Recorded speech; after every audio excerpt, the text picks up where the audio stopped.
जय श्री राम। श्री रामचरितमानस पठन यात्रा में पुनः आपका स्वागत है। आज की यात्रा में माता पार्वती जन्म ले चुकी हैं और उनके पिता हिमाचल राज ने श्री नारद जी से उनके भविष्य के बारे में पूछा है। नारद जी ने भविष्य बताया। कह मुनि सहिमवंत सुनो, जो विधि लिखा लीलार। और देव दनुज नर नाग मुनि कौन में टनिहार। तदपि कमय कहूँ पाई, होई करय जो देव सहाई। जस बर मय बरनेऊ तुम पाई, मिले उमहि संशय नाई। जे जे बर के दोष बखाने, ते सब शिव पही मय अनुमाने। जब विवाह शंकर सन होए, 200 गुण सम कह सब कोए। जो वही सहज शयन हरि करहि, बुध कछो तिन्ह कर दोष न धरहि। भानु कृषानु सर्व रस खाई, तिन्ह कह मंद कहत को नाई। शुभयरु अशुभ सलिल सब बहई, सुरसरि को अपुनीत न कही। समरथ कहूँ नहीं दोष गोसाई, रवि पावक सुरसर के नाई। जो सही शीशा करही नर, जड़ विवेक अभिमान। परहि कलप भर नरक मोह, जीव की समान। असुर सर जल कृत बारुनि जाना, कबहु न संत करहित ही पाना। सुरसर मिले सो पावन, जैसे सयनी सही अंतर तैसे।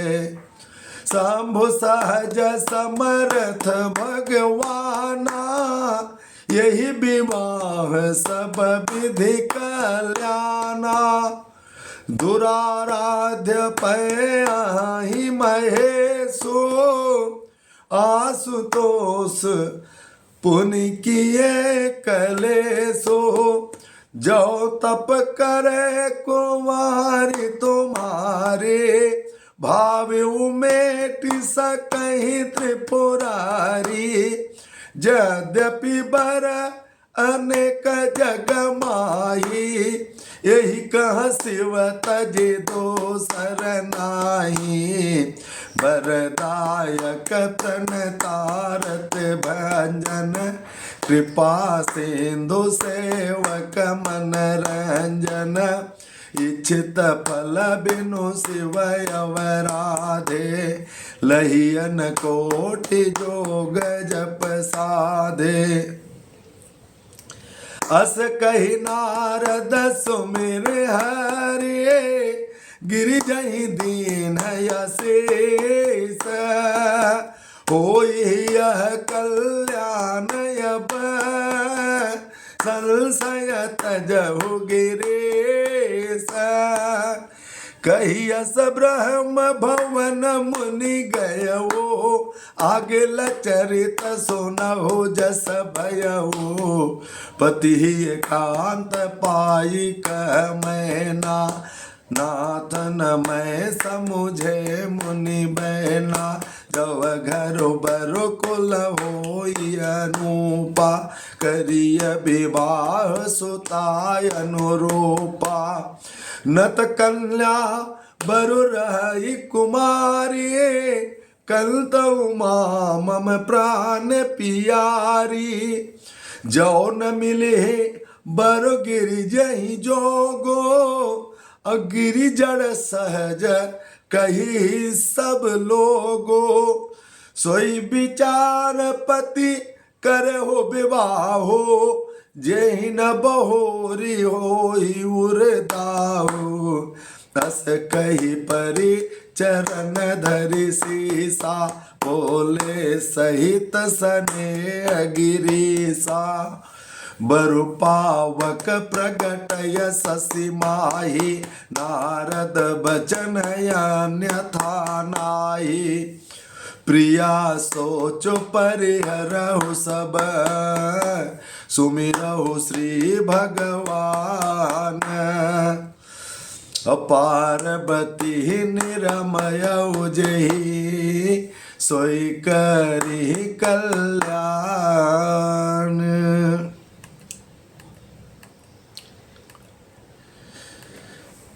नारद जी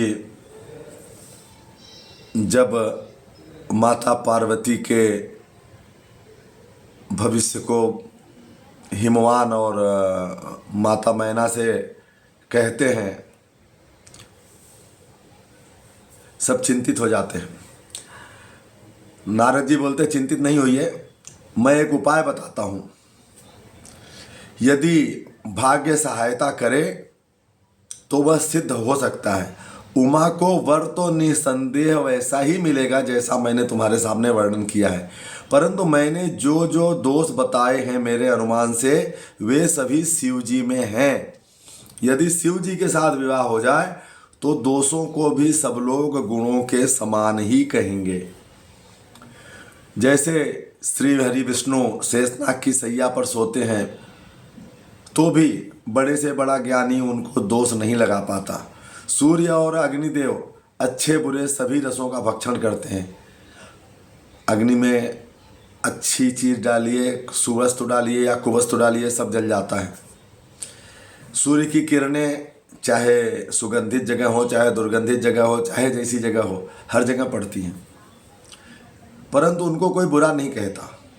गंगा जी में भी शुभ और अशुभ सभी तरह का जल बहता है, पर उन्हें कोई अपवित्र नहीं करता। सूर्य, अग्नि और गंगा जी की भांति समर्थ को कोई दोष नहीं लगता।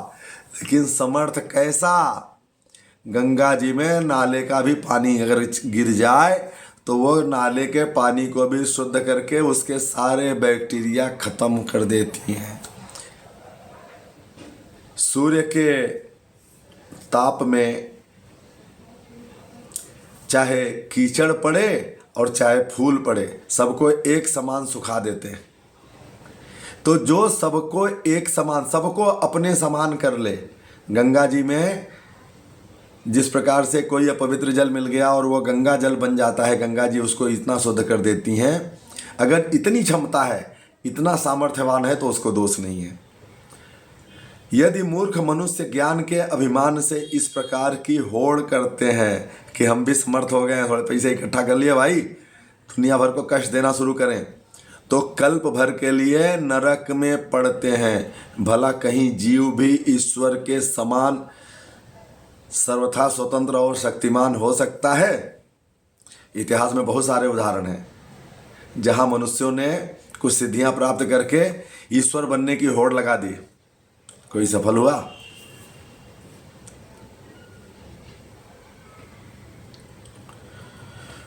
गंगा जल से बनाई हुई, गंगा जल अत्यंत पवित्र है, अत्यंत पावन है, लेकिन उससे बनाई हुई मदिरा को कोई संत ग्रहण करता है? नहीं करता। गंगा जल से ही बनी हुई हो तो भी वही गंगा जी में मिल जाने पर जैसे पवित्र हो जाती है, ईश्वर और जीव में भी वैसा ही भेद है।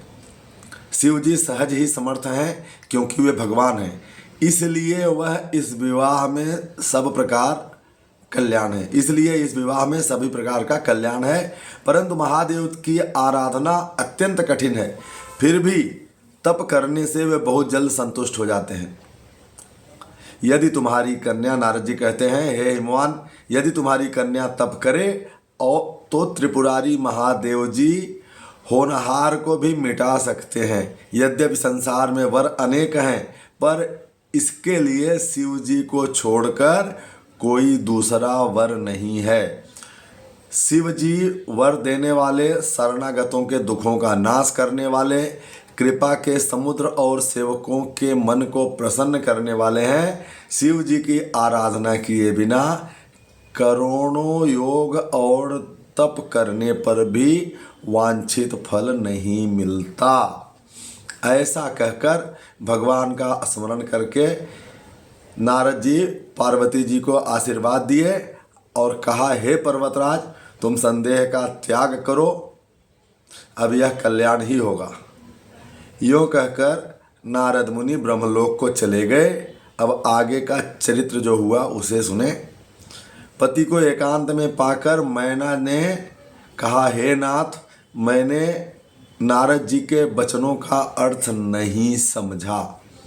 जो हमारी कन्या के लिए अनुकूल घर, वर और कुल उत्तम हो तो ही विवाह करिएगा, नहीं तो लड़की चाहे कुमारी ही रहे।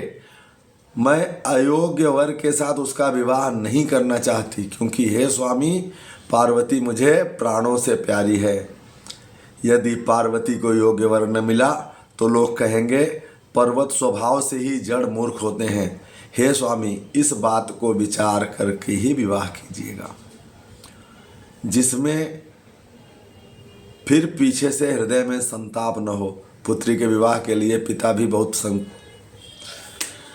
कष्ट में रहता है, बहुत सोच में रहता है, लेकिन माता का विशेष ही लगाव होता है पुत्री से। इस प्रकार कहकर माता मैना पति के चरणों में मस्तक रखकर गिर पड़ी।